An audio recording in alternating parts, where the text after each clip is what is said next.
Hey, welcome back to the Powered by Football podcast. We have got a very exciting matchday roundup for you today. We have got Sydney FC versus the Newcastle Jets, and we have got Hills United versus Football St George in both competitions, in both the Championship and the Premiership. We've got a very exciting interview with Daniel O'Brien, and we have also got a very fun news segment which was spawned out of that interview. So stay tuned for the very end of the episode where you will hear the news segment, which I cannot wait for you to hear. It'll be fun. It won't necessarily be every week, but it'll be something fun that we do whenever it pops up. So, without further ado, let's get into the matchday roundup itself. In the opening game of the day, coming back from the club championships, we had Sydney FC and the Newcastle Jets in the championship, and Sydney were putting on a lot of pressure in the opening 10 minutes or so, but they just weren't able to convert until Riley Brown struck a ball really, really hard at Cooper Greenwood, and he was unable to stop it about 10-11 minutes in, sending Sydney FC 1-0 up. Strong passing between the Sydney side sees George Tiong set Brown up well, getting his second, and a strong set piece later on sees Fletcher Ball set Riley up well, so Riley getting his hat-trick just before half-time, and it was 3-0 at half-time, Riley being the difference maker there.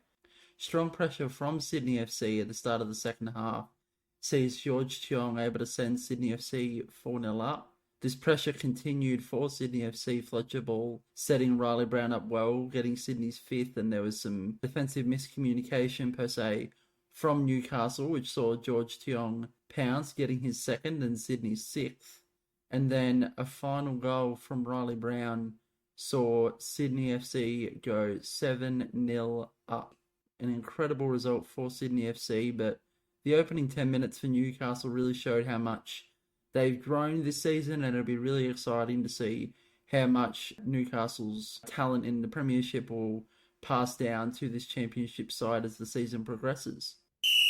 Moving over to the Premiership game between Sydney FC and the Newcastle Jets, and it was a good one. Sydney applied really strong pressure in the opening minutes, which sees Chris Suffield sneaking a goal past the Newcastle defence. Newcastle, obviously the favourites of the competition, just to see a bit of drama in this game and see them go 1-0 down. Sydney handled the pressure that they rebutted against them really, really well. Newcastle weren't able to get a goal before the end of the half. They wasted a corner just before the halftime whistle, and the halftime score was 1-0 to Sydney FC.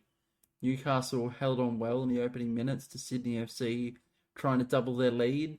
A strong set piece sees Shannon set Dimitri up well, and Dimitri sliced through the Sydney defence, just able to level the game 1-1, and it was really, really good goal there from Dimitri. Newcastle continued to press, trying to get ahead in this game, with a couple minutes left after missing his initial chance. Daniel O'Brien got a lucky deflection and sent Sydney 2-1 up. Newcastle came back and just fired, and they really, really tried to get a goal to draw this game up once again, but they just weren't able to. The full-time whistle blew, and it was 2-1 to Sydney FC. I interviewed the winning goal scorer, Daniel O'Brien. Here's that clip. Hi, my name's Daniel O'Brien. I'm 16 years old, and I play for Sydney FC. So, Daniel, amazing game to watch. How do you feel getting a result against top of the table? A bit unexpected after our 3-0 loss in club championships. Yeah, it's a very... I think we're all a bit stoked. So, yeah. Just a lot of adrenaline, I'm assuming, right now? Yeah, of course.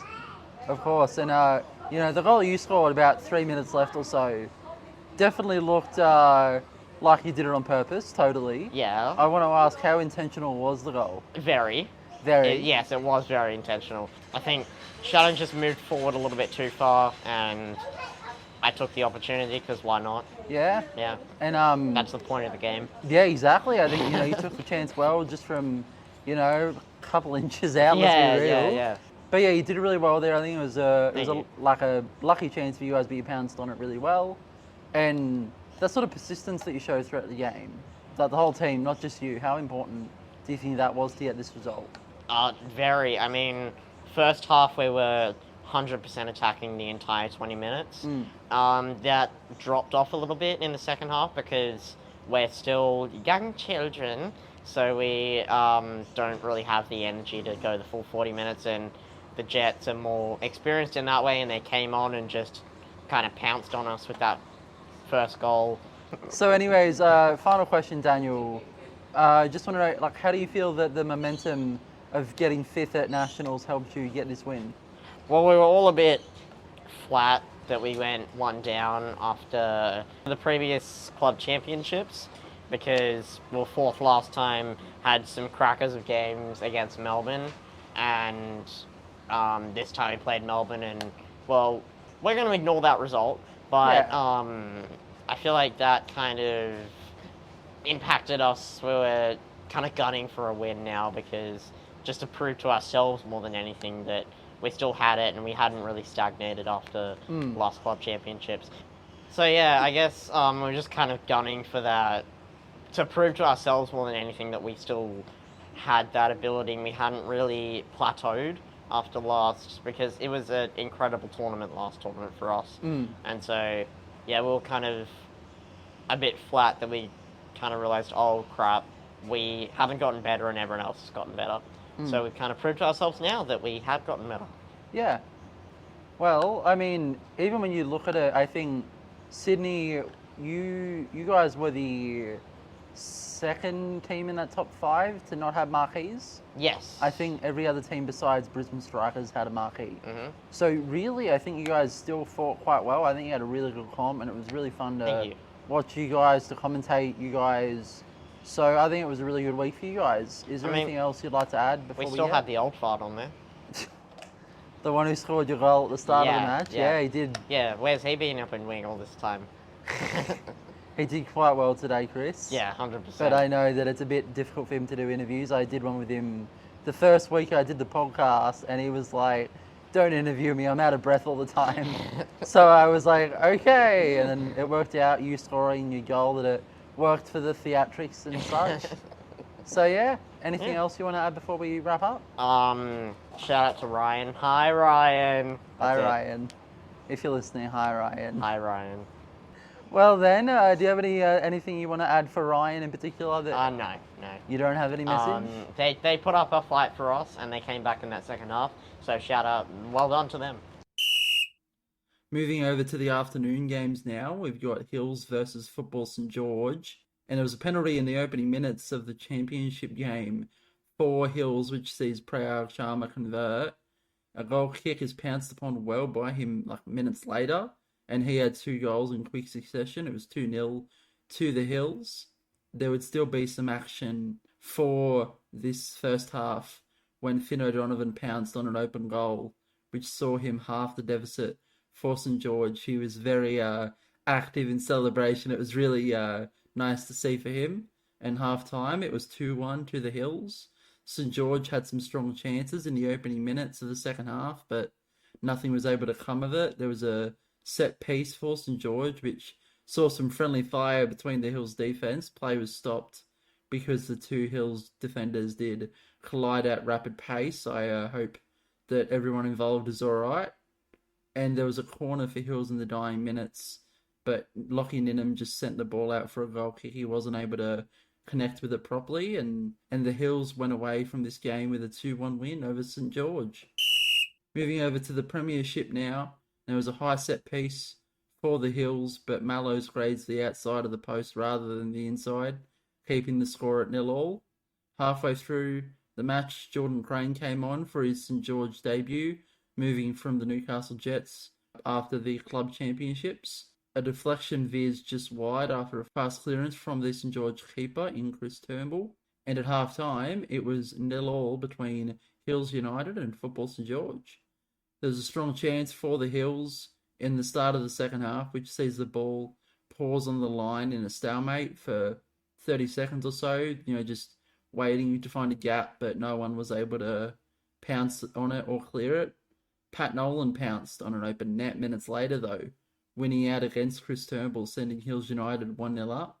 Really, really good goal from him. Great striker's instinct. They just weren't able to hold on to their lead as a mishit spin from Mitch Albert in the corner of the pitch, basically lands directly into the back of Asim Sodi, the goalkeeper, pushing the ball from the tightest of angles.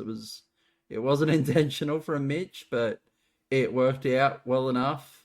And St George pressure continued, trying to get a winning goal before the game ended, but Hills held on well, and the full-time score was 1-1 between the two sides.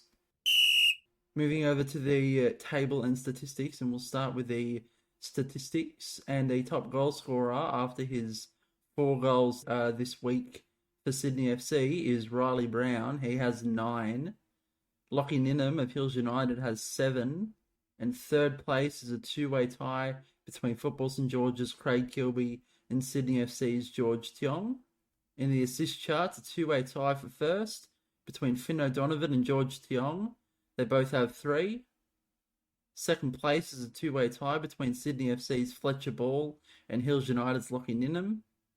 And there's a 7-way tie for third between Mitch Albert, Riley Brown, Alyssa Galea, Rameth Harith, Ruby McLean, Harry Simmons, and Cody Town.